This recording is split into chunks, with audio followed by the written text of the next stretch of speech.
Alors les amis, vous êtes certainement en train de rentrer chez vous et je profite pour partager avec vous l'histoire d'une de mes étoiles qui est en ce moment dans le désarroi et j'espère que vos commentaires vont pouvoir l'édifier. Voilà, elle est dans une relation avec un homme depuis quelques années, tout se passait bien mais elle s'est rendue compte qu'il était infidèle. Ah oui, il y a toujours un mais. Et cet homme-là lui a dit, quand elle lui a demandé pourquoi tu es infidèle, il lui dit carrément je suis infidèle parce que tu n'es pas poli, parce que tu n'es pas tendre et aussi parce que tu n'es pas reconnaissante. Mais mon étoile, elle est en panique, elle se dit c'est pas possible. Un homme vraiment amoureux ne peut pas être infidèle pour ces trois raisons-là. Ce n'est que de l'impolitesse, de l'ingratitude et un manque de tendresse. Non, c'est pas normal, n'est-ce pas? Alors, je vous explique tout de suite les filles, que c'est vrai que de façon générale, nous les femmes avons tendance à croire que le plus gros problème dans une relation amoureuse entre un homme et une femme, c'est l'infidélité de l'homme. Et quand nous ne sommes pas infidèles, nous pensons avoir rempli notre part du contrat et surtout avoir fait des exploits. Alors on aimerait que l'homme nous imite ou même qu'il fasse mieux que nous. Donc il est comme une image, il ne regarde que notre femme, il ne pense à personne d'autre, il n'y a que nous et voilà. À la limite, il nous vénère. Ça, c'est de la théorie. C'est vrai que ce serait l'idéal, mais dans la pratique, c'est carrément différent. L'amour est un sentiment qui s'entretient. Et dans ce cas-là, l'amour devrait s'entretenir avec des vertus. Et l'une des vertus, même qui est demandée par la divinité, qui est Dieu, c'est la soumission. Femmes, soyez soumises à vos maris.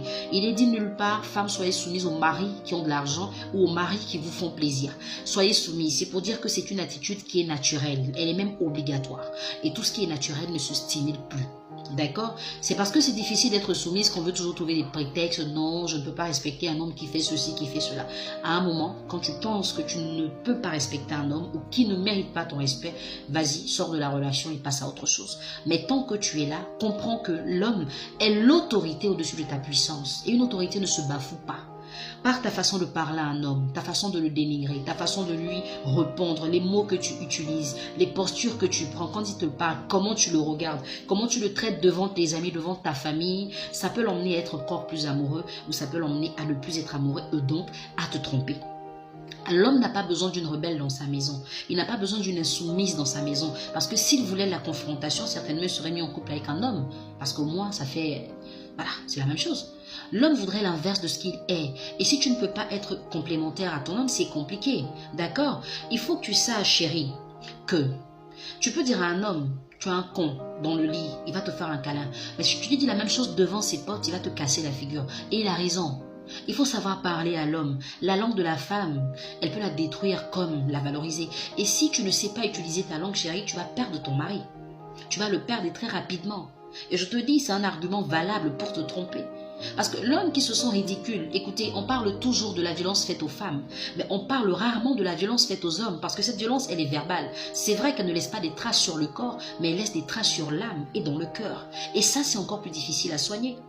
Quand un homme n'est pas respecté, quand il est maltraité dans sa maison, quand des fois vos parents parlent à vos maris ou à vos conjoints comme s'ils étaient leurs animaux de compagnie, ce sont des choses qui les repoussent carrément. Et puis je veux comprendre, cette vague d'insoumission dans les couples, elle est due à quoi? Peut-être parce qu'on parle aujourd'hui d'égalité des sexes. Mais les filles, l'égalité des sexes, ce n'est pas l'impolitesse. C'est la possibilité qui vous est donnée de faire les choses aussi bien que les hommes font pour être épanouis. Ce n'est pas une rébellion, ce n'est pas une démonstration de puissance. Et puis entre nous, quand vous vous rébellez devant un homme, ça porte quoi comme fruit? Un homme qui vous déshabille, qui vous met dans des postures ridicules, parce que pendant l'acte sexuel, la femme elle est très ridicule. Toutes les positions que vous prenez, c'est l'homme qui vous les intime.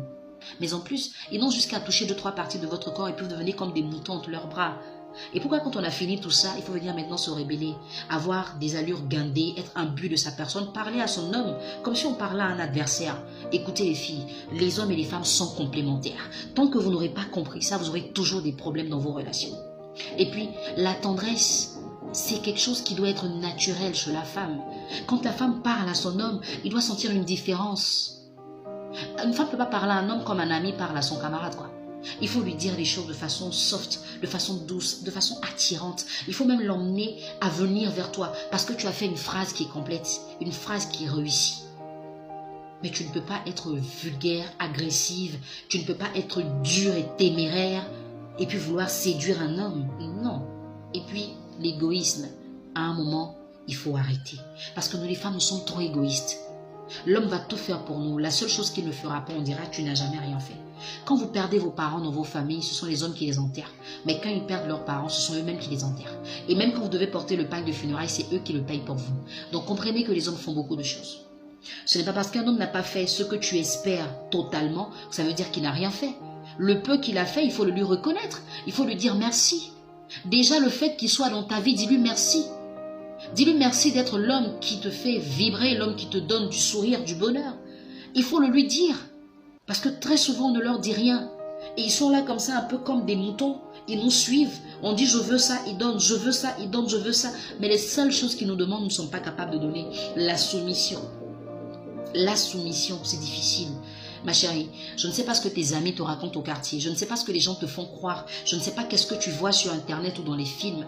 Mais écoute, le Dieu qui t'a créé demande d'être soumise. Si tu respectes ton Dieu et si tu l'aimes, obéis à sa parole. Ne le fais même pas pour l'homme qui partage ta vie, mais fais-le pour toi. Parce que c'est ça qui t'ouvre aussi des portes. Et quand tu veux être dans une relation, accepte et comprends que tu es dans un couple. Donc dans une relation où l'homme a son mot à dire, où tu as aussi ton mot à dire. Si ton homme te dit « je n'aime pas ça », n'insiste pas. Tu ne dois pas lui dire « non mais pourquoi tu n'aimes pas ?» C'est lui qui sait ce qu'il aime et ce qu'il n'aime pas. Autant tu n'aimerais pas qu'il fasse quelque chose et tu voudrais qu'il respecte. Respecte ce que lui ne veut pas que tu fasses. C'est tellement simple, c'est tellement beau. Et la vie est tellement parfaite comme ça. Des fois on n'a même pas de problème dans le couple. Mais on va les soulever, on les charge, on les dépose et on cherche des gens qui vont nous expliquer qu'est-ce que ça fait. S'il vous plaît les filles, apprenez à respecter les hommes parce qu'ils sont nombreux à ne pas être mis en valeur, à ne pas être honorés. Et ça, ce n'est pas bon. On ne fait pas ça.